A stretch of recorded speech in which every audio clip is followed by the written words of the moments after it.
چې صحابه کرام پیغمبر علیه الصلاۃ والسلام د انسانیت څنګه مجموعه جوړه کړه او د هغې کم فکر. حضرت عمر رضی الله عنه په خپل دور کې د مځکې د نیمې کورې حکمران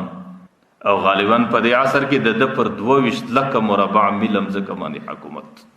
چې د هغې د نامه اورېدلو سره د دنیا سفر طاقتونه، د دنیا عظیم طاقتونه په لرزان کې د بیت المقدس په سفر باندې د مدینه منورې سره روان دی، بیت المقدس ته ځي او د نیمې دنیا حکمران دی پر وشه باندې تنې تنها او په ساده لباس کې او په ساده جامو کې، چې په لاره کې کلو والا څوک ویني، ښارونو والا څوک ویني، دا چاته نه دی معلوم چې دا د نیمې دنیا حکمران دی. هر سړی دی مسافر ګمان کوي، مسافر پر لار روان دی، چې څه زاد و راحله په لاره کې ورسره ده، هغې پر لاره د څه سفره څه وروسته ختمه سوه، نو لواره کې لوږه راله او تنده راله او دښتې او بټې بې باندې څه نور معلومیږي. نه د هوټلونو زمانه ده، نه د کلو زمانه ده، او دښتونه دي او د مدینې څخه بیت المقدس 15 ورځې سفر دی، چې کله در یو ځایه پورې سفر وکړي اخر ګوري د غره په یو لمن کې د لارې څخه په یو کونج کې د پسو رمت سري باره دې رمې ته ور وګرځېد، چې کله رالی رمې ته شپانۍ راوغوښتې. شپانۍ نه پیژني چې سړی څوک دی، مسافر دی. نو شپانه ته وایي سړی زه د لارې مسافر یم او زاد و راحله د لارې خرچه ټوله ختمه سوې ده، نو زه تږی هم یم وږی هم یم، که چیرې ستا په دې پسو کې څه حیوانان داسې چې د هغې شیدې لویشل کېږي، نو ما ته یو څه پسونه راولویشه چې د هغې په شیدو باندې زه یو څه تنده ور وږه ختم کړم.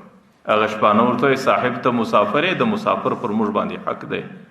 لیکن زما په دې رمه کې یو مشکل دی، هغه دا دی چې زما رمه د مالک رمه ده او دا زما سره امانت ده او زه شپانه یم او مالک ما ته اجازت نه دی راکړی چې په لاره کې چاته پسه ورلویشه، نو د مالک د اجازته بغیر نور هیڅ نسم کولی، نو ځکه ستا د دې فرمایش پر کولو څه زه معذوره یم. حضرت عمر رضی الله عنه هغې ته حیران سو چې یو شپانه دی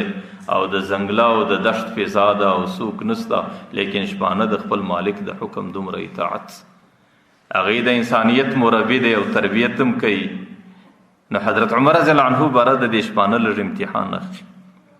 ورته یې بچی ته راسه زه به یو ترتیب در برابر کړم، په هغې کې به ستا هم ګټئ زما به هم ګټئ. هغه ورته یې څنګه ترتیب را برابروي؟ ورته یې دې پسو کې یو پسه راونیسه چې هغه شیدې لري، هغې ما باندې په پوره قیمت باندې خرڅ کړه،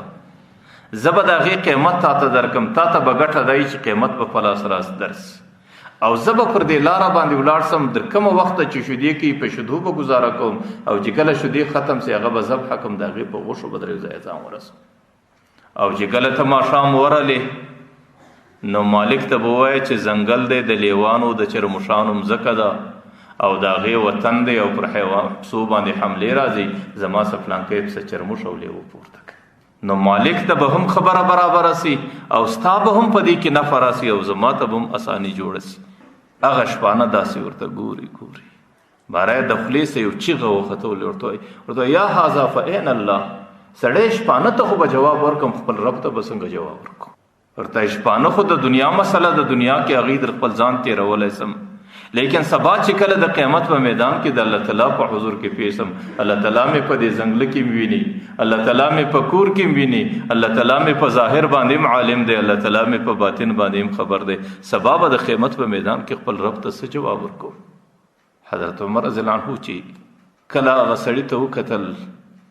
چونکې حاکم دی د خپل رعیت په اصلاح باندې ډېر خوشحاله، بار ورته سړی چې ستا غوندې انسانان الله تعالی په دې امت کې زندگی ورکړي، پر دې امت به الله تعالی د مشکلاتو دروازه بنده ساتي،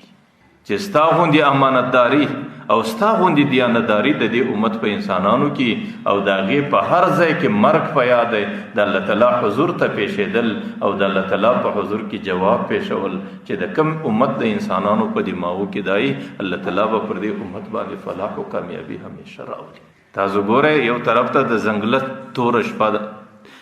تاریکه فضا ده او د ځنګله خړه فضا ده او هلته د شپانه سره ده، نه مالک ستا، نه بل څوک نگران ستا، نه د مالک څه بل پوښتنې والا ستا، لیکن د مالک په ذهن کې د آخرت فکر ناست دی چې زه خو به یو ورځ مرم، د دې دنیا څخه رخصتېږم